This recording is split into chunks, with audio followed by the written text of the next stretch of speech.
하나님 말씀 보도록 하겠습니다. 출애굽기 9장 1절부터 7절까지의 말씀입니다. 저와 여러분이 한 절씩 교독하고 마지막 절은 합독하도록 하겠습니다. 출애굽기 9장 1절부터 7절까지의 말씀 교독하도록 하겠습니다. 여호와께서 모세에게 이르시되 바로에게 들어가서 그에게 이르라. 히브리 사람의 하나님 여호와께서 말씀하시기를 내 백성을 보내라. 그들이 나를 섬길 것이니라.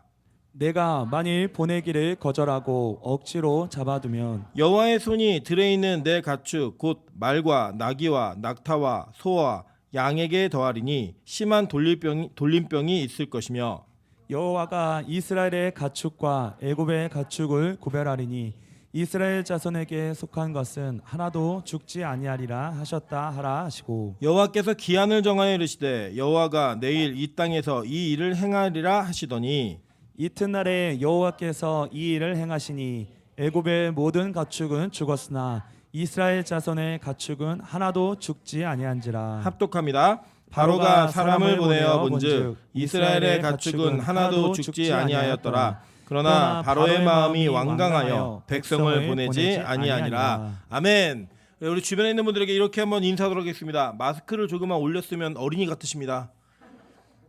네, 오늘 어린이 주일입니다. 우리 한번 인사하시죠. 네, 우리 그 어린이 주일에 우리 어른들에게도 참 은혜가 있어야 한다고 생각합니다. 왜냐하면 이 어른들을 통해서 아이들이 사실 생긴 거잖아요. 그리고 이 아이들이 어떻게 자라느냐는 사실은 어른들의 손에 달려 있기 때문에 우리 어린이 주일은 어른들에게 조금 더 자극이 있고 또 우리에게 더 은혜가 되어야 되는 주일이라고 저는 생각합니다. 오늘 어린이 주일로 이제 주일학교 부서들이 지금 밖에 나가는 행사가 있어가지고 아주 이제 즐거운 분위기인데 우리는 더 즐겁게 예배드리도록 하겠습니다. 네, 오늘은 출애굽기 9장 1절부터 7절까지의 말씀을 가지고 다섯 번째 전쟁 모시지 말고 키워라라는 제목으로 하나님 말씀 증거하도록 하겠습니다. 네, 제가 이제 우리가 한 주 정도 두 주가 끊긴 것 같아요. 한 주는 부활주일 때문에 절기 설교를 했고 또 한 주는 지난번에 네 번째 재앙 이후에 있었던 사건들을 한번 정리하느냐고 저희가 지난주에 중간지대는 없다라는 제목으로 이제 설교를 한번 했었거든요. 그리고 이제 다섯 번째 재앙으로 이어지기 때문에 다시 한번 좀 정리하는 시간을 갖도록 하겠습니다.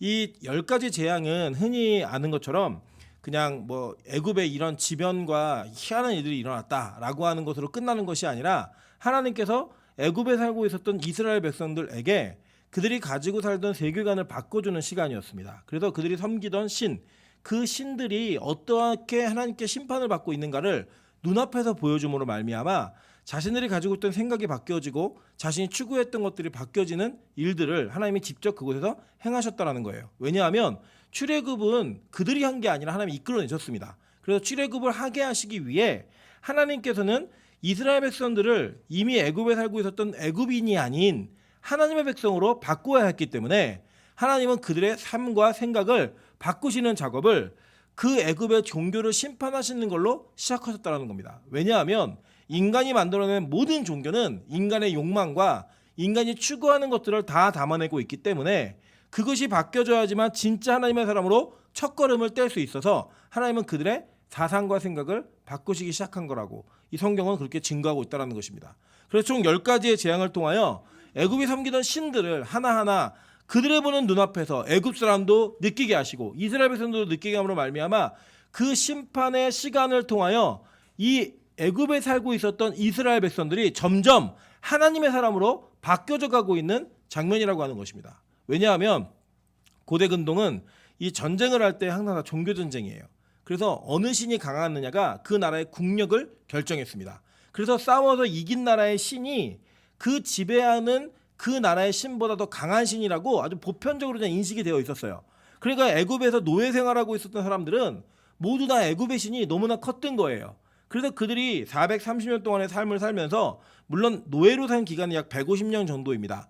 그 150년 정도의 시간 동안에 그들이 하나님을 망각할 수 있었던 이유가 무엇이냐면 바로 자신들을 노예로 통치하고 있었던 애굽의 신이 자신이 섬기고 있는 하나님보다 더 크다고 생각했기 때문에 그들은 그들의 하나님을 잊어버릴 만큼 이름이 뭐냐고 물어야 될 만큼 그들의 하나님은 망각되어져 있었다라고 하는 것입니다. 근데 어느 날 갑자기 그 하나님이 나타나셔서 내 백성을 보내라 라고 하는 그 명령을 통하여 바로에게 계속 말씀하고 있는 거예요. 특별히 오늘은 이 다섯 번째 재앙인 가축에게 일어난 재앙을 살펴보는 시간을 갖도록 하겠습니다. 그런데 이 가축에게 일어난 재앙을 조금 대표적으로 보셔야 돼요. 오늘 보시면 사실 이제 제가 오늘 이게 그 다섯 번째 전쟁도 두 번에 나누어서 할 겁니다. 왜냐하면 여러분 이게 오늘 9장 3절에 보시면 들에 있는 내 가축 말과 나귀와 낙타와 소와 양에게 더하리니라고 얘기하면서 다섯 종류의 가축을 심판하시겠다고 말씀하셨어요. 그리고 이 다섯 종류의 가축이 그 당시 애굽에서 그 당시 이스라엘 백성들에게 갖고 있는 이미지가 있었다는 거예요. 여러분 예를 들면 이런 겁니다. 제가 몇 번 설명드린 적이 있는데 우리나라는 이렇게 좀 야무지고 자기 거를 잘 찾고 아주 똑똑한 여자애들을 뭐라고 동물로 표현하죠? 여우 같다 이렇게 얘기를 해요. 그래서 이 어린아이들에게 여우 같아 이러면은 그 욕이 아니에요. 그죠? 커서는 욕인데 어렸을 땐 그 욕이 아니더라고요. 애들한테 귀엽고 야무진 아이들에게 그 얘기하는데 그거는 우리나라가 가지고 있는 여우에 대한 이미지가 있는 거예요. 그 여우의 이미지가 뭐냐? 그 여우가 이렇게 약삭 빠르고 야무지고 자기 거 이렇게 잘 지켜내고 지혜롭게 행동하는 거를 여우 같다라고 표현을 합니다. 그런데 이스라엘에서는 여우 같다라는 표현은 파괴자의 이미지예요. 왜냐하면 이스라엘은 포도원을 지킬 때 돌담을 싸가지고 그 경계선을 이렇게 나누었습니다. 그런데 이 여우가 설치류를 먹고 살거든요. 쥐를 먹고 살고 이러니까 그 돌담의 밑에 살고 있는 쥐들을 잡아먹느냐고 이 돌담 밑을 자꾸 긁어내는 거예요. 그리고 이 돌담이 무너져 버리면 이 무너진 그 돌담으로 그 사이로 야생동물들이 들어가갖고 포도원의 포도를 다 따먹는 거예요. 그래서 여우의 이미지가 뭐냐면 바로 그들이 갖고 있었던 것은 파괴자의 이미지였다는 거예요.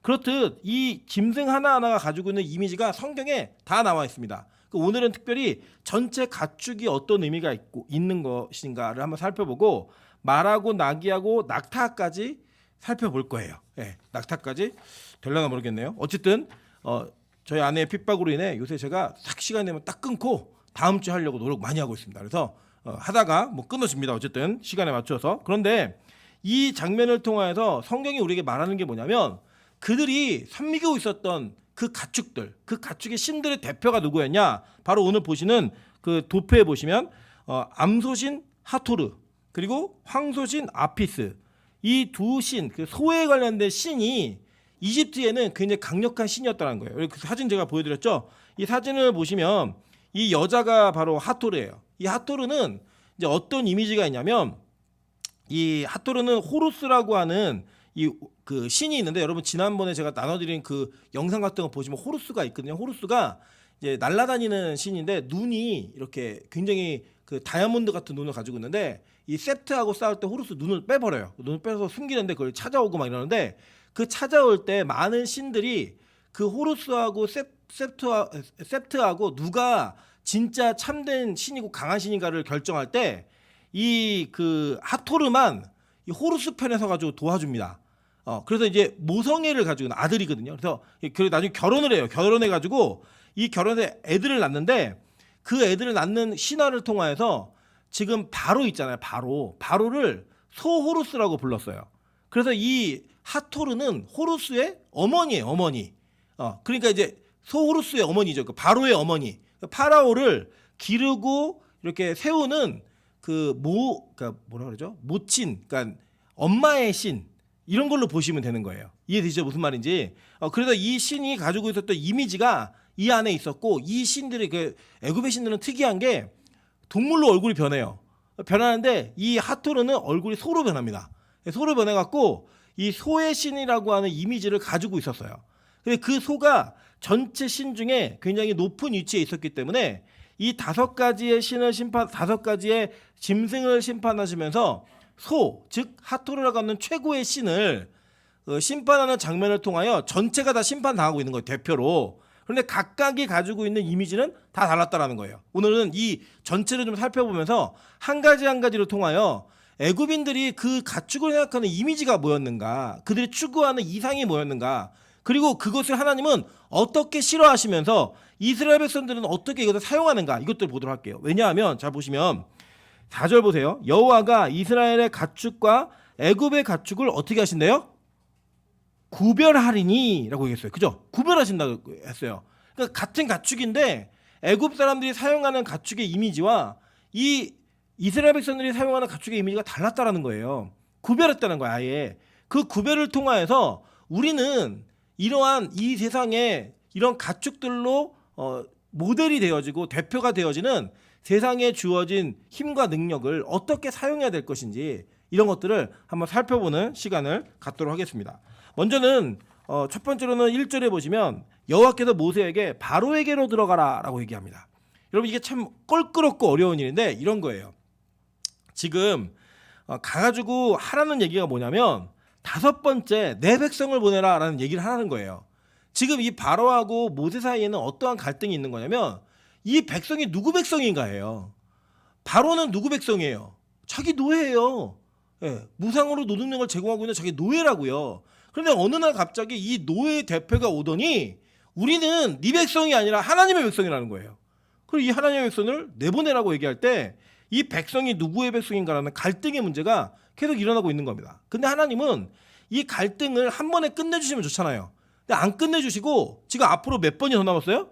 5번째니까 5개가 더 남은 거예요. 더 남는 동안에 여러 가지 부딪힘이 계속 진행돼야 되는데 어떤 관계가 형성되는 거냐면 만나면 만날수록 불편한 관계가 되는 거예요. 그러니까 이 불편한 관계임에도 불구하고 하나님의 명령은 뭐냐면 바로에게 가라는 거예요. 가라고. 여러분 이게 참 어려운 사건이고 어려운 일임을 우리는 직시할 수 있습니다. 왜냐하면 제가 어렸을 적에 대만에 선교를 간 적이 있어요. 대만 선교를 이제 많이 다녔는데 선교를 가서 전도를 하게 되면 노방전도를 주로 합니다. 이 노방전도를 하다 보면은 이 주변에 있는 사람들을 이렇게 만나게 되잖아요. 만날 때 이 사람들이 전도를 하면서 판단하는 게 뭐냐면 사람들의 인상착의와 외모를 통하여 내가 저 사람에게 시간을 달라고 얘기하면 여러분 중국어로 징리게요 5분 이렇게 5분만 줄 수 있어요? 이렇게 물어보는 거예요. 이걸 얘기하면 저 사람이 멈출까 멈추지 않을까를 판단하는데 뭘로 판단하냐? 할머니나 여성이나 조금 이렇게 왜소한 남자면 멈출 것 같아요. 예. 그 누구는 안 멈출 것 같냐면 우락부락하고 크고 아저씨나 뭐 이런 험상궂은 얼굴이면 멈추지 않을 것 같아요. 제가 이제 전도를 하는데 한 번은 이제 저쪽에서 남성이 한 분 걸어오시는데 이게 사고 때문에 그러셨는지 이게 손가락이 이제 한쪽에 손가락이 없으신 거예요 다. 그리고 얼굴에는 굉장히 큰 흉터가 있는 거예요. 그래서 이미 저는 딱 보는 순간 전도를 포기했습니다. 아 저분은 멈추지 않을 것이다. 그리고 일단 굉장히 난폭할 것 같다는 이미지가 저한테 확 들어오니까 전도를 못 하겠더라고요. 그런데 같이 가신 권사님이 계신데 이 권사님은 할 줄 아는 중국어가 딱 하나예요. 두 개. 니하오마 인사. 그거하고 팅부동 뭐냐면 못 알아듣겠다요. 이 두 개예요. 그러니까 할머니 권사님이 그 남자를 딱 잡더니 니하오마 그러더니 한국말로 같이 교회 가자 이렇게 얘기하는 거예요. 이 사람이 막 뭐 중국말로 막 자기 바쁘다고 이런 얘기만 하는 것 같아요. 그랬더니 할머니 권사님이 팅부동 그러더니 막 끌고 가는 거예요. 근데 이 사람이 이제 영어로다가 막 얘기하는 거예요. 영어로다가 자기 바쁘다고. 그때 또 할머니 권사님이 팅부동 영어인지도 모르세요. 이 권사님은 그냥 질질 끌고 가는데요. 놀라운 사실은 집회를 하는데 그 남자가 앉아 있더라고요. 그래서 저는 이미 외모를 보고 판단하는 거예요. 아, 이 사람하고는 불편한 관계가 되겠구나. 어렵겠구나. 그리고 포기를 한 거예요. 물론 지금은 그렇지 않습니다. 가리지 않아요. 그런데 그때 당시에는 제가 외모로 사람을 평가한 거예요. 아, 이 사람은 전도하면 들을 것 같다, 안 들을 것 같다. 근데 저 사람은 안 들을 것 같으니까 난 안 해야지. 그런데 딱 중국어 2마디 하시는 권사님이 자기가 하는 말이 뭔지도 모르고 한국말로 계속 전도를 하시면서 교회 가자, 괜찮아 끌고 가셨는데 그 남자가 앉아있더라고요. 그날 집회 때. 제가 그걸 보면서 아, 하나님의 역사는 내가 원해서 내가 열심히 해서 내가 무언가를 잘해서 되는 것이 아니라 그에게 주실 은혜가 있으면 어떤 방식으로든 그 일을 진행하신다라는 거예요. 그리고 우리는 그 일에 순종하면 되는 거예요. 그게 누구든 간에. 여러분 근데 우리에게 그게 안 된다라는 겁니다. 하나님의 때때로 우리에게 바로에게 들어가라고 하실 때가 있어요. 불편한 관계에서 말을 꺼내면 안 될 것 같아요. 아, 이 사람 전도 얘기하면 되게 싫어하는데 복음 얘기하면 정말 싫어하는데 그런데 그 얘기를 하라고 하나님이 원하실 때가 있다라는 거예요. 여러분 보세요. 열왕기상 18장 1절부터 2절입니다. 많은 날이 지나고 제3년에 여호와의 말씀이 엘리야에게 임하여 이르시되 너는 가서 아합에게 보이라. 내가 비를 지면에 내리리라. 엘리야가 아합에게 보이려고 가니 그때 사마리아의 기근이 심하였더라 라고 얘기해요. 여러분 이게 왜 이게 어려운 장면이냐면 이 엘리야가 아합에게 뭐라고 했냐면 앞으로 3년 동안 기근이 있을 거야. 그리고 없어졌어요.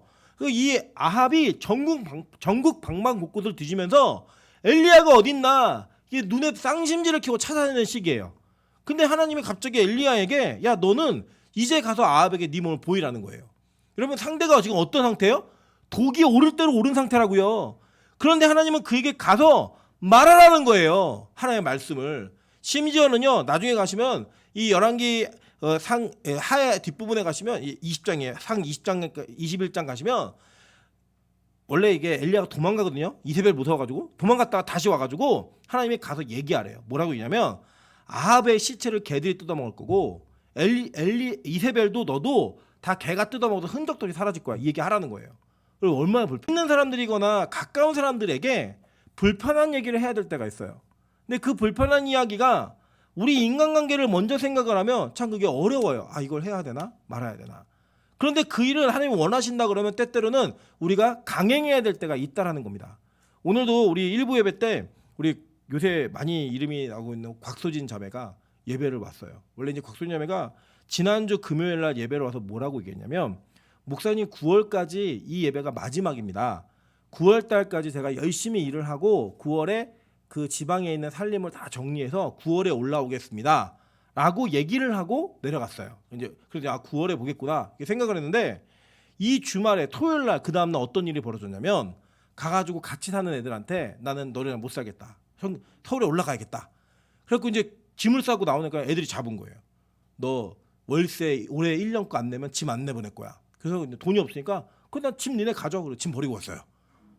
그래 내일 면접 보러 간대요. 그리고 이제 앞으로 신앙생활 같이 하기로 약속을 하고 온 거예요. 그랬더니 또 우리 민하영 전사는 또 막무가내잖아요. 매일 예배 드리면 된다고. 주일도 잘 안 지키는데 매일 예배 드리면 된다고. 막 이러면서 막 얘기를 하는 거예요. 여러분 때때로는요 그 불편해요. 같이 다니는 친구들하고 이거를 관계를 끊고 이게 예배를 드리러 온다는 게 쉬운 일 아니거든요. 그 약속한 것도 있고 그런데 자기 영혼이 죽고 자기 영혼이 자꾸 세상으로 가니까 그걸 끊어내고 하나님 앞에 돌아오는 그 자리를 만들기 위해 자기가 그 일을 해야 할 때가 있다라는 거예요. 여러분 마찬가지입니다. 여러분 때때로는 직장에서 사람들과 좋은 관계를 유지하는 것들을 하셔야 합니다. 왜냐? 전도를 위해서. 그런데 그 전도의 이야기를 꺼낼 때는요 다 불편해요. 여러분 전도의 전제가 뭔지 아세요? 너 죄인이고 죽어 이거예요. 그걸 인정해. 그래야지만 너 구원받을 수 있어. 그리고 그 구원하는 방법은 예수 그리스도 외에는 그 어떤 것도 존재하지 않아. 이게 복음이라고요. 요약하면. 그걸 전하는데 어떻게 관계가 편해요? 어떻게 관계가 좋아져요? 그럴 수 없다는 거예요. 그러나 우리가 그것을 믿으면서 하나님을 믿고 신뢰하면서 나아가면 하나님은요 역사하신다는 거예요. 역사하신다는 거예요. 잘 보세요. 디모데후서 4장 1절부터 5절입니다. 하나님 앞과 살아있는 자와 죽은 자를 심판하실 그리스도 예수 앞에서 그가 나타나실 것과 그의 나라를 두고 엄히 명하노니 너는 말씀을 전파하라. 때를 얻든지 못 얻든지 항상 힘쓰라. 범사에 오래 참음과 가르침으로 경책하며 경계하며 권하라. 때가 이르니 사람이 바른 교훈을 받지 아니하며 귀가 가려워서 자기의 사역을 따를 스승을 많이 두고 또 그 귀를 진리에서 돌이켜 허탄한 이야기를 따르리라 라고 얘기해요. 이게 이 세상의 모습인 거예요. 근데 그 뒤가 뭐냐? 그러나 너는 모든 일에 신중하여 고난을 받으며 전도자의 일을 하며 내 직무를 다하라요. 여러분 참 이게 아이러니한 게 우리가 열심을 다하면 하나님이 우리를 도와서 그들의 마음이 열릴 거야 라고 말씀에 써있으면 얼마나 좋아요. 그죠? 근데 뭐라고 써있냐면 안 들을 거라는 거예요. 너네 이야기를. 그들이 허탄한 것에 귀를 기울이고 사역을 따른 스승을 많이 두고 진리에서 돌이키고 너네 말 듣기를 싫어하면서 다른 이야기 좋아할 거라는 거예요.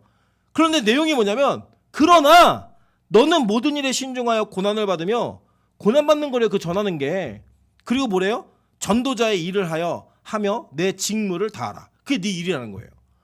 여러분 가끔씩 그런 질문들과 그런 이렇게 도전을 받아요. 어떤 도전을 받냐면 예수를 잘 믿는데 잘 믿는 가정이나 잘 믿는 개인에게 어려운 일이 발생하더라는 거예요. 병에 걸리기도 하고 사고를 당하기도 하고 갑자기 뭐 예상하지 않는 일들을 통하여 그 집안에 뭐 죽음이 찾아오기도 하고 뭐 이런 일들이 벌어진다는 거예요. 저희 아내가 솔직하게 얘기하더라고요. 자기가 어떤 사람에게 어떤 안 좋은 일이 생겼을 때 그 사람이 예수를 믿어 안 믿어라고 했을 때 안 믿어 그러면 아 그럴 수도 있겠다는 생각이 드는데 예수를 잘 믿어라고 하면 근데 왜 그런 일이 벌어지지? 라는 생각이 든다라는 거예요. 근데 여러분 잘 생각해 보시죠. 하나님은요 저와 여러분의 몸과 안위를 지키시는 분이 아니에요. 하나님은 저와 여러분의 어떤 상황 가운데서도 우리의 믿음을 지키시는 분이에요. 때로는 여러분 어려울 수 있어요. 예수 잘 믿는데 갑자기 병이 찾아올 수 있고요. 예수를 잘 섬기는데 갑자기 재정적인 어려움이 찾아올 수 있고, 정말로 하나님을 잘 섬기고 있는데 집안에 어려운 일이 찾아올 수 있다고요. 근데 우리는 그 가운데에서도 주님을 향한 믿음을 잃지 않도록 하나님은 우리의 믿음을 지키시는 분이에요. 왜냐? 결국에 남는 건 뭐예요? 믿음이니까. 결국에 남는 건 하나님 앞에서 믿음이기 때문에 어떠한 어려운 상황이 있다 할지라도 우리는 그 믿음을 지키는 일에 최선을 다해야 된다는 겁니다. 그래서요, 때로는 하나님 우리에게 말도 안 되는, 내가 볼 때 불편한 관계이고 내가 볼 때는 만나면 안 되는 그런 관계가 이어진다 할지라도 저와 여러분에게 명령하신 명령이 있다면 해야 돼요. 그게 복음입니다. 그게 선지자의 삶이고 제자의 삶이었다라고 성경 우리에게 증거하고 있다는 거예요. 자, 그런데 보세요. 가축에게 임하는 재앙이 있는데 이 가축에게 임하는 재앙의 내용을 살펴보면 자, 재미있는 장면이 나타나요. 창세기 1장 24절을 먼저 보겠습니다. 하나님이 이르시되 땅은 생물을 그 종류대로 내되 가축과, 가축이 이 히브리어로는 베헤마라는 단어인데 이 단어의 뜻이 뭐냐면 짐승, 암소, 동물 이런 내용을 사용하는 단어예요. 그런데 이것을 하나님이 만드셨어요. 그죠? 가축을 만드시고 땅의 짐승을 종류대로 내라 하시니 그대로 되니라. 하나님이 땅의 짐승을 그 종류대로, 가축을 그 종류대로, 땅에 기는 모든 것을 그 종류대로 만드시니 라고 얘기해요. 자, 창세기에 보니까 하나님이 짐승을 만드실 때 들에서 노는 짐승을 따로 만드셨고 가축을 따로 만드셨어요. 그죠? 가축을 따로 만드셨는데 이 가축을 만들어 놓으시고 한 일이 뭐냐면 뒤에 보니까 하나님이 이르시되 우리의 형상을 따라 우리의 모양대로 우리가 사람을 만들고, 그죠? 그들로 바다의 물고기와 하늘의 새와 가축과 온 땅과 땅에 기는 모든 것을 다스리게 하자 하시고 라고 이야기해요. 그죠? 그러니까 가축은 어떤 대상이에요? 다스려야 될 대상이라는 거예요. 우리에게 하나님이 가축을 주시면서 만들어주시고 뭐라고 명령하셨냐면 가축은 다스리는 대상이야 라고 말씀하셨다고요. 그래서 지금 애굽인들은 뭐라고 했냐면 이 하나님이 잘 키워 라고 주신 가축을 모시고 있는 거예요, 신으로. 그런데 이런 일들이 지금 우리 시대에도 있죠. 그죠? 어떤 집에 갔더니 개하고 겸상을 해요. 여러분, 가축이 집에서 기를 수 있는 가축이 있어요. 그래서 호랑이, 사자 이런 거 기르시면 안 돼요, 집에서. 하나님 구분해서 만드셨다고요. 그리고 개는 집에서 기를 수는 있겠지만 개는 개예요. 그냥 우리가 다스려야 될 가축이라고요. 근데 그 개가 사람보다 귀하면 돼요, 안 돼요?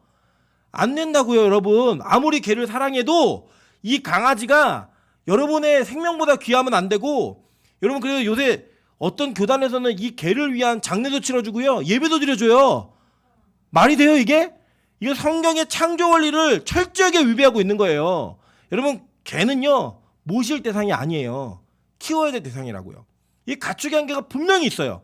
있는데 이 세상은 이 가축을 섬기더라는 거예요. 그래서 진짜 말을 섬기는 이 애굽인들이 있었습니다. 그래서 이 말은요 전체 성경에서 무엇을 나타내는지 한번 이미지를 좀 보도록 할게요. 출애굽기 14장 8절부터 9절입니다. 여호와께서 애굽 왕 바로의 마음을 완악하게 하셨으므로 그가 이스라엘 자손의 뒤를 따르니 이스라엘 자손이 담대히 나아갔습니다. 애굽 사람들과 바로의 말들, 병거들과 그 마병과 그 군대가 그들의 뒤를 따라 바알수본 맞은편 비하이롯 해변 그들이 장막친데 미치니라 라고 이야기해요. 자, 10번째 재앙까지 다 임하고 이스라엘 백성은 출애굽 다 했어요. 다 했는데 바로가 보니까 너무 아까운 거예요. 이 200만이 넘는 노동력을 그냥 내보낸 게 너무 억울한 거예요. 그리고 자기 아들이 죽어서 다 포기하고 내려놨음에도 불구하고 그의 눈에 뭐가 보였냐? 말이 보인 거예요. 군마가 보이고 말들이 보이니까 야, 말 타. 쫓아가서 다 잡아오게. 그리고 따라오는 거예요. 여러분, 말은요 하나님을 대적하는 자신의 인본적인 힘을 상징하는 짐승이었습니다. 그래서 이 말이 가지고 있었던 그 이미지가 우리에게 투영이 되어지면 어떤 존재가 되냐면 내가 가지고 있는 내 능력, 내 힘, 내 권력 이런 것들을 통하여 우리가 하나님을 대적하고 하나님이 원하시지 않는 일들에 열심을 다하는 모습으로 나아가는 존재가 될 수 있다는 거예요. 근데 여러분 보세요. 하나님이 이 일을 어떻게 처리하시나? 출애굽기 15장 1절부터 4절입니다. 이때 모세와 이스라엘 자손이 이 노래로 여호와께 노래하니 일러스되 내가 여호와를 찬송하리니 그는 높고 영화로우시며 말과 그 탄 자를 바다에 던지셨음이로다. 여호와는 나의 힘이요 노래시며 나의 구원이시로다. 그는 나의 하나님이시니 내가 그를 찬송할 것이요 내 아버지의 하나님이시니 내가 그를 높이리로다. 여호와는 용사시니 여호와는 그의 이름이시로다. 그가 바로의 병거와 그의 군대를 어떻게 하셨어요? 바다에 던지시니 최고의 지휘관들이 홍해에 잠겼고 라고 얘기해요. 하나님이요, 이 세상의 힘, 권력을 상징하는 그들이 진짜 그 권력을 가지고 말을 타고 하나님을 추격해 오니까요, 다 던져버리라는 거예요. 어디로요? 바다로요. 그래서요, 신명기에서 하나님은 이스라엘의 왕의 조건을 이렇게 결정하십니다. 반드시 내 하나님 여호와께서 택하신 자를 내 위에 왕으로 세울 것이며, 내 위에 왕을 세우려면 내 형제 중에서 한 사람을 할 것이요, 내 형제 아닌 타국인을 내 위에 세우지 말 것이며, 자, 그 왕은 병마를 많이 두지 말 것이요, 병마를 많이 얻으려고 그 백성을 애굽으로 돌아가게 하지 말 것이니, 이는 여호와께서 너희에게 이르시기를 너희가 이후에는 그 길로 다시 돌아가지 말 것이라 하셨음이며 라고 얘기해요. 자, 그러니까 이 말의 상징은 뭐였냐면 애굽이었던 거예요. 세상의 힘, 그 힘을 가진 자들, 그 힘을 통해 하나님의 명령과 하나님의 일들을 방해하고 추격하는 자들, 그 사람들 전체를 말이라는 그 동물이 이미지로 갖고 있는 겁니다. 여러분, 우리가요, 이 말을 키우고 있다는 거예요. 말을 섬기고 있다는 거예요. 어떻게 섬기느냐? 내 힘을 키우고 내 능력을 키우고 내 자산을 불리고 내 위치를 높임으로 말미암아 하나님 없이도 할 것 같은 그런 인생을 만드는 거예요. 하나님이 원하시는 것은 낮은 자리로, 하나님이 원하시는 고난과 순종의 자리로 나아가는 걸 원하시는데, 그 고삐 풀린 망아지가 되어가지고 우리 인생을 하나님 없이도 할 것처럼 막 뛰어다니는 그 자유로움과 하나님을 대적하는 그 힘을 추구하는 인생을 살아가는 것, 그게 바로 무슨 인생이냐? 말을 섬기는 인생이라는 거예요. 그래서 이 말들을 너무나 이렇게 사랑하고 너무나 추구하니까 하나님이 아예 금지시켰어요. 야, 이스라엘 왕은 말 구하러 가지 마. 그게 명령이에요. 조건이에요. 왕의 조건. 심지어 미가서에서 이렇게 얘기합니다. 미가서 5장 10절이에요. 여호와께서 이르시되 그날에 이르러는 내가 내 군마를 내 가운데에서 멸절하며 내 병거를 부수며, 네가 아무리 준비해놔도 하나님 심판 때가 되면 다 부순다는 얘기예요. 다 없애버린다는 얘기예요. 여러분, 그래서 진짜 재밌는 일이 뭐냐면요, 자기 힘이 없는 사람은요, 어떤 사건만 벌어지면 쉽게 하나님께 엎드려요. 그리고 조금만 어려운 일이 있어도 바로 기도해요. 그런데 자기 힘이 있잖아요, 그 자리까지 가는데 오랜 시간이 걸리더라는 거예요. 정말 오랜 시간이 걸리더라는 거예요. 그리고 여러분, 진짜 순종이 빈번하게 이루어지는 데가 어딘지 아십니까? 병원이에요. 병원에 가면요, 아무리 뭐 하나님 싫어하고 막 이랬어도요, 뭐 이제 예를 들면 안 믿는 남편을 찾아가가지고 제가 기도해 드릴게요. 그럼요, 기도하세요. 네. 평소에 동네에서는 기도도 안 받고 교회 보고 침도 안 뱉을 분들이 병원의 병상에 누워서는요, 기도를 하더라니까요. 왜 그럴까요? 자기 힘이 빠지고 내 힘이 없다는 걸 인정하니까 기도 자리로 나오는 거예요. 그래서 하나님 때때로는요, 저와 여러분을 건강이 됐던 물질이 됐던 바닥을 치게 하실 때가 있어요. 바닥 찍어 한번. 이유가 뭐냐? 우리가 교만해지고 하나님을 대적하는 힘이 생길까봐 정기적으로 하나님은 우리를 바닥으로 내려치심으로 말미암아 그분에게 순종하는 것이 뭔지를 가르치신다는 거예요. 그 의지하지 말라는 거예요. 여러분, 이사야 한번 볼게요. 이사야 31장 1절부터 3절입니다. 도움을 구하려 애굽으로 내려가는 자들은 화 있을진저 그들은 말을 의지하며 병거의 많음과 마병의 심히 강함을 의지하고 이스라엘의 거룩하신 이를 앙모하지 아니하며 여호와를 구하지 아니하나니 여호와께서도 지혜로우신즉 재앙을 내리실 것이라. 그의 말씀들을 변하게 하지 아니하시고 일어나사 악행하는 자들의 집을 치시며 행악을 돕는 자들을 치시리니 애굽은 사람이요 신이 아니며 그들의 말들은 육체요 영이 아니라 여호와께서 그의 손을 펴시면 돕는 자도 넘어지며 도움을 받는 자도 엎드려져 다 함께 멸망하리라 라고 얘기해요. 자, 이해되시죠? 이제 하나님이 애굽을 말을 어떻게 이해하고 계신지. 인본이라는 거예요. 자기 힘이라는 거예요. 그걸 의지하지 말라는 거예요. 그리고 그렇게 도움 구하는 사람들 다 망할 거라는 거예요. 도와주는 자도 망하고 도움을 받는 자도 망하고 다 망한다는 거예요. 뭐 하라는 거예요? 이사야는 하나님만 봐, 기도해, 이거예요. 여러분들, 인간이 얼마나 어리석고 무지하냐면 우리는 우리가 할 수 있는 한 최선을 다하고 그게 안 돼야 주님 바라봐요. 처음부터 바라보면 되는데 그게 애굽의 문화였다라는 거예요. 애굽의 문화. 야, 말 있으면 다 돼. 말 있으면 성경 이제 이사야서 다른 구절도 보면 이제 밭을 갈 때 곡식을 이렇게 추수하고 그 곡식을 털 때 말을 썼어요. 그러니까 말만 있으면 농사도 지을 수 있고 내가 힘이 있어서 그 힘을 가지고 실제로 많은 사람들 위에 설 수 있어라고 얘기하는 거예요. 여러분, 실제로요, 그 말 타보셨습니까? 말 타보시면요, 굉장히 높아요. 생각하시는 것보다. 그리고 낙마 사고가 큰 이유가 뭐냐면 말이 굉장히 높아요. 그리고 그 위에 올라타서 그 달리고 막 이러면 주변에 있는 사람들이 뭐 야 말 이렇게 찌르면 되지 생각하지만 그 실제로 그게 쉽지 않습니다. 그래서 예전 그 고대의 전투에서 기마병을 얼마나 소유했느냐는 그 전쟁에 주도권을 지을 수 있느냐 없느냐가 결정되는 내용이었어요. 그렇기 때문에 이들은 말을 많이 가지는 것이 국력이었어요. 국력. 와, 내가 말을 많이 가지고 있으면 내가 너네 나라 언제 쳐들어갈 수 있어? 내가 말이 많이 있기 때문에 너희 나라를 언제든지 마음대로 좌지우지할 수 있어? 이거였던 거예요. 여러분 그게요. 작은 우리 개개인의 나라로 이렇게 내려오면 뭐냐면 우리 자신이 나라잖아요. 자기 개인이. 내 힘이 얼마나 있는가를 자랑하기 위해 이 세상에 힘을 모으는 거예요. 자꾸 올라가려고 그러고 자꾸 모으려고 그러고 그 모은 거 가지고 소위 말하는 갑질하는 거예요. 갑질. 누군가를 위축시키고 누군가 위에 군림하고 이런 걸 통하여서 자기가 얼마나 강한 사람인가를 보여주는 이게 뭐냐? 말 키우는 인생이에요. 말 섬기는 인생. 그리고 말을 키우다가 못해 이걸 섬겨요. 숭배하는 거예요. 야, 말만 있으면 다 돼. 말만 있으면 뭐든지 할 수 있어. 그 능력을 갖게 하는 문화가 어느 문화였다? 애굽의 문화였던 거예요. 말 있는 사람들을 부러워했고요. 말이 많은 나라를 두려워했어요. 그런데 하나님은 그거 하지 말라는 거예요. 애굽 사람이고 말은 육체지 영 아니라는 거예요. 오히려 하나님을 섬기며 하나님 말을 바라보는 것이 너희들에게 진짜 힘이 된다라는 것들을 가르쳐주고 있는 거예요. 여러분 이것을 실천한 왕이 누군지 아세요? 바로 다윗이에요. 사무엘하 8장 3절부터 4절 보도록 하겠습니다. 르홉의 아들 소바왕 하닷 에셀이 자기 권세를 회복하려고 유브라데 강으로 갈 때 다윗이 그를 쳐서 그에게서 마병 1700명과 보병 2만 명을 사로잡고 병거 100대의 말만 남기고 다윗이 그 외에 병거의 말은 다 발의 힘줄을 끊었더니 라고 이야기해요. 여러분 이게 무슨 내용이냐면 이 하닷에셀이 소바왕이 자기 세력을 회복하려고 나오니까 다윗이 그 전쟁을 한 거예요. 전쟁에서 전리품을 얻었는데 이 전리품에 마병 1700명 말을 다룰 줄 아는 군사들 1700명을 그냥 포로로 잡았고요. 말을 수없이 많이 잡았는데 이 중에 100대의 말만 남기고 다 발의 힘줄을 끄는 거예요. 뭐 더 갖지 않겠다는 거예요. 왜냐 하나님의 명령이었거든요. 병마를 많이 두지 말라. 다윗은 전쟁할 때 여러분 한번 생각해 보세요. 여러분이 전쟁을 하다가 마병을 얻은 거예요. 지금으로 얘기하면 막 대포도 없고 탱크도 없고 많은 전리품을 얻었는데 그걸 다 없애버리는 거예요. 이유가 뭐냐? 하나님이 하지 말라 그랬으니까. 그러면 이 다윗은 뭘 의지해서 싸우는 사람이에요? 하나님을 의지해서 싸우는 사람인 거예요. 그거를 자기 인생의 실천으로 보인 거예요.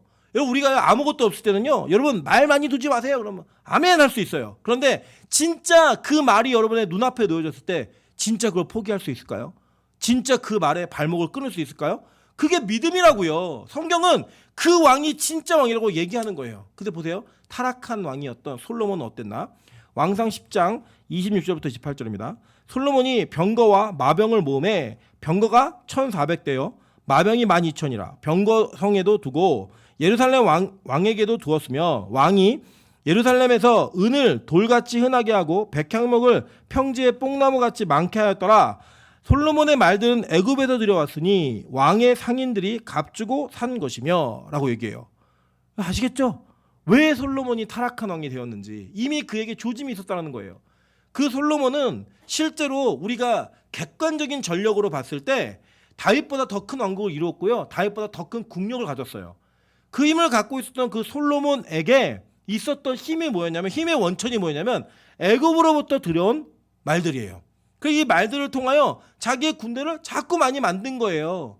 그래서 그는 나중에 가서는 결국 하나님을 의지하는 자가 아니라 이방의 많은 신들을 섬기는 자로 그의 타락의 인생이 결정되었고 예정되어 있던 거예요. 물론 나중에 돌아왔지만 그러나 그 가운데에서 솔로몬이 가지고 있었던 그 방황과 오랜 시간의 그 영적인 침체는 애굽의 말들을 들여옴으로 말미암아 그가 하나님이 아닌 사람의 힘을 의지한 거예요. 그래서 그가 침체 가운데 들어갔다고 얘기하는 겁니다.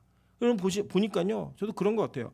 이게 말씀을 들을 때도 저도 마찬가지고 세상에 내가 뭔가 믿을 만한 것이 있고요. 내 안에 주어진 것이 있고 내가 손에 쥘 만한 것이 있잖아요. 하나님 말씀 잘 안 들려요.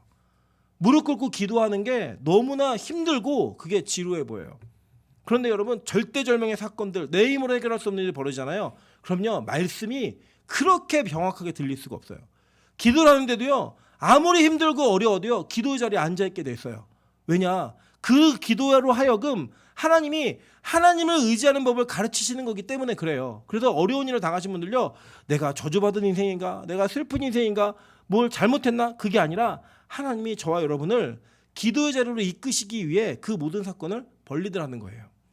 여러분, 제가 목회자로서 이제 뭐 균형이 좀 있어야 되는데 제 균형에서 조금 빠져 있는 부분이 기도의 시간이에요. 저는 기도의 시간, 사실 저는 너무 죄송하지만 저는 기도할 때 뭐 해달라는 기도를 잘 안 해가지고 뭐 기도할 게 별로 없어요. 이게 일어나는데 제가 요 근래 이제 여러 가지 일들을 겪으면서 우리 교회가 이제 뭐 어떤 이렇게 행복을 보여야 될지에 대한 기도가 저에게 시작되기 시작했어요. 그러니까요, 이 기도가 되게 부담스러운 거예요. 왜 부담스럽냐면 내가 혼자 할 수 있는 일이 아니기 때문에, 너무나 힘든 일이기 때문에 하나님의 뜻을 정확히 알아야지만 되겠는 거예요. 그러니까 제 안에 절박감이 생기니까요, 눈치채신 분도 있겠지만 기도의 시간이 늘어났어요. 기도의 시간이 늘어났어요. 이유가 뭐냐면 제 힘으로 안 되겠는 거예요. 이전까지는 그냥 제가 좀 머리 굴리고 경험을 이렇게 살리면 충분히 해결할 수 있는 일들이었어요. 그러니까 기도의 시간이 그렇게 길지 않았던 거예요. 근데 이거는 제가 제 힘으로 해결할 수 없는 일이에요. 그러니까 하나님의 절대절명으로 기도하게 되는 거예요. 기도.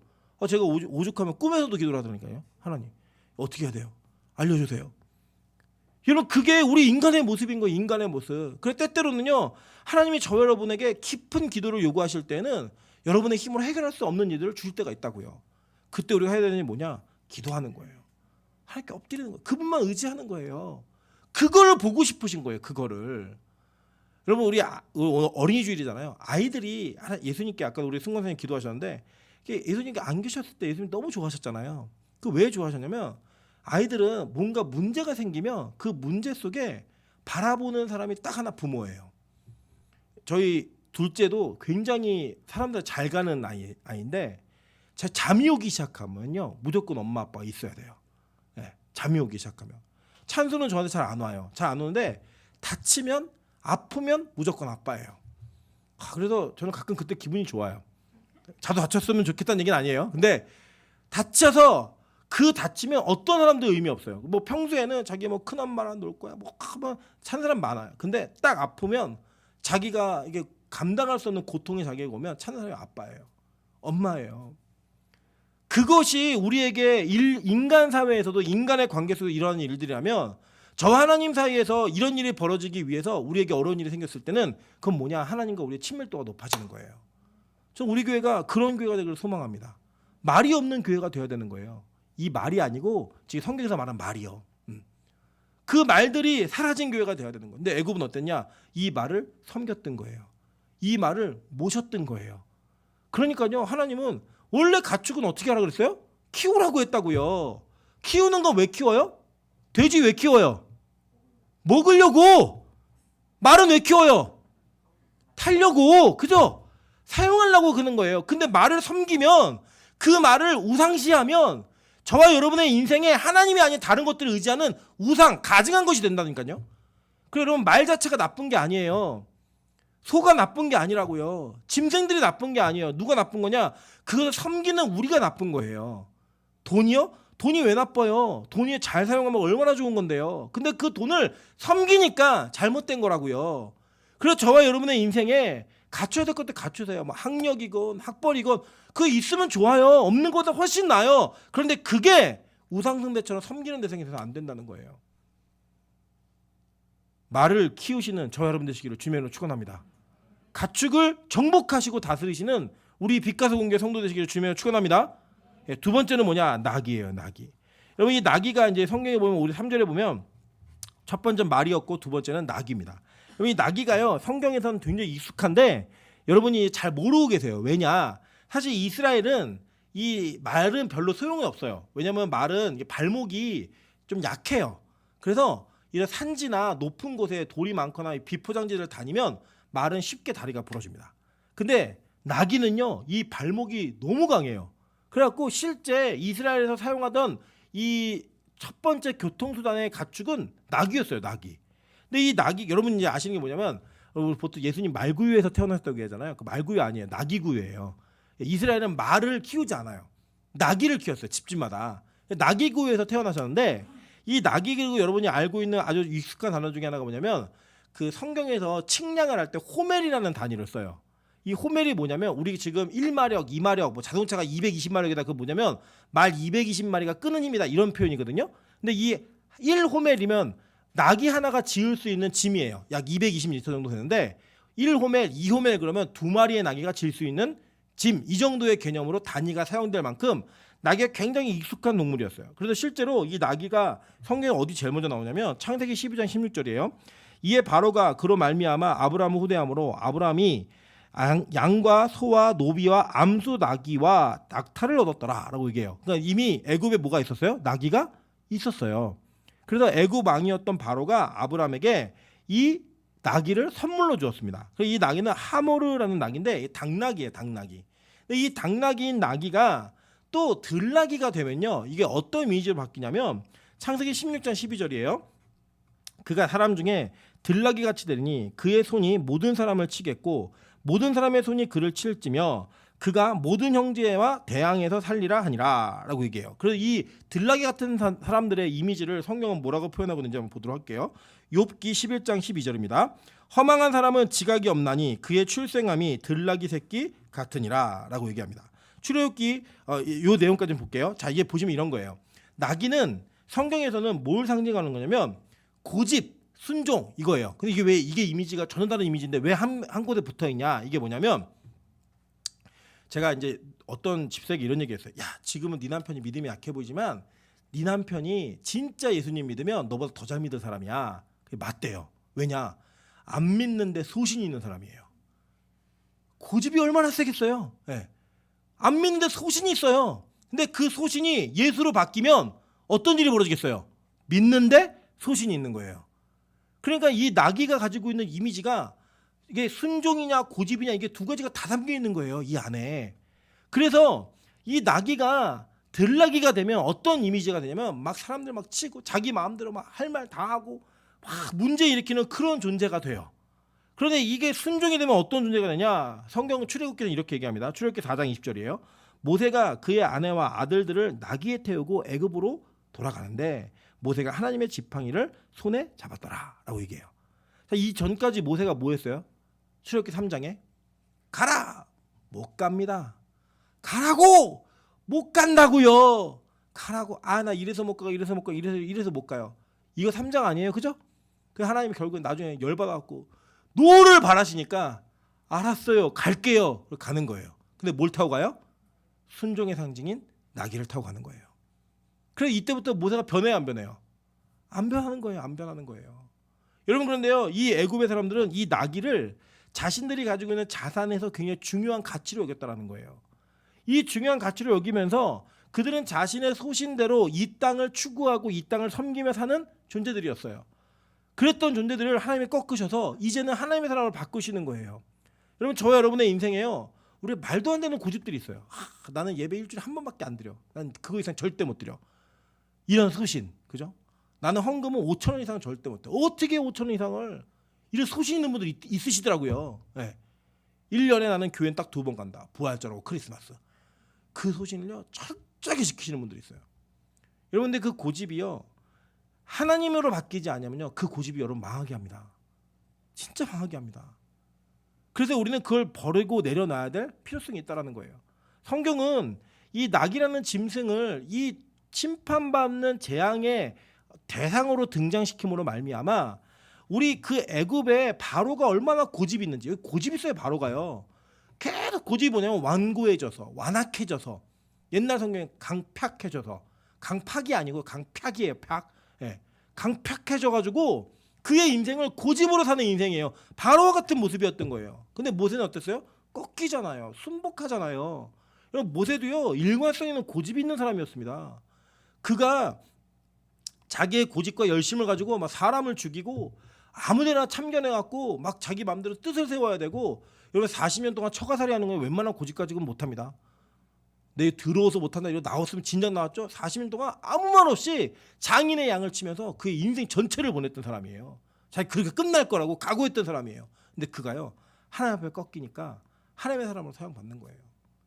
오늘 이스라엘 백성들은 자기 눈앞에서 그 나귀들이 막 독종에 걸려서 막 돌림병에 걸려서 죽어나가는 모습을 보면서 아, 순종하지 않으면 죽는구나예요. 왠지 아세요? 이스라엘 백성들의 가축과 애굽의 가축들을 구분하셨거든요. 구분하셨다고요. 거룩한 것과 거룩하지 않은 것들을 구분하셨다는 거예요. 저는요 우리 교회가 정말로 고집 있는 성도들이 많기를 정말 간절히 축원합니다. 왜요? 그 고집이 주님으로 바뀌면 되거든요. 그 소신이 주님으로 바뀌면 돼요. 그리고 여러분 제가 그 고집이 있는 사람이기 때문에 여지껏 제가 많이도 맞았지만 그 맞았던 과정을 통해 하나님께 돌이킨 부분만큼 저희 인생에 또 다른 고집이 생겼어요. 여러분 예를 들어 이런 거예요. 저는 번영신학과 성공주의 신학의 끝을 가본 사람이에요. 그 교회의 끝을 가본 사람이라고요. 저는 소신이 있었어요. 어떤 소신이 있었느냐? 저희 어머니가 그런 목회를 하심에도 불구하고 이 목회는 너무 나약한 목회라고 생각했어요. 그래서 저 정도의 능력과 힘을 가지고 왜 저렇게 숨어 있지? 드러내고 나타내고 많이 뭐 언론에도 좀 홍보하고 하고 사람도 모으고 해야지 라는 그런 저의 소신을 가지고 찾아간 제가 추구한 교회가 있었다고요. 저는 그 교회에서 끝을 봤어요. 그 교회 끝을.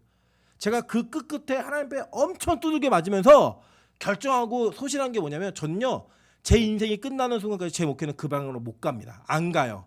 저에게는 이 고집이 생긴 거예요. 아, 십자가의 길, 고난의 길이 맞다. 이게 맞다라는 확신이 저에게 생겼어요. 그래서 어떤 것과도 타협하지 않습니다. 누가 뭐라 그래도 흔들리지 않아요. 왠지 아세요? 저는 그것에 관한 고집이 있는 사람이기 때문이에요. 그 고집 갖고 살았으니까. 가끔 하늘문에 예배 드리신 분들 저희 어머니가 얘기하잖아요. 저희 어머니 6남매 중에 할머님한테 매를 맞은 분은 저희 어머니밖에 없어요. 왜냐? 나머지 형제들 다 도망가는데 저희 어머니 안 도망가고 매를 맞아요. 그 자리에서. 근데요. 저희 어머니가 저를 때리시다가 그렇게 얘기했어요. 내가 할머니한테 왜 맞은지 알겠다고. 네. 저도 잘못했다고 생각이 들지 않으면 그 자리에 그냥 맞아요. 네. 포기하지 않고 맞아요. 그래서 저는 어렸을 때 매를 잘 맞는 아이였어요. 네.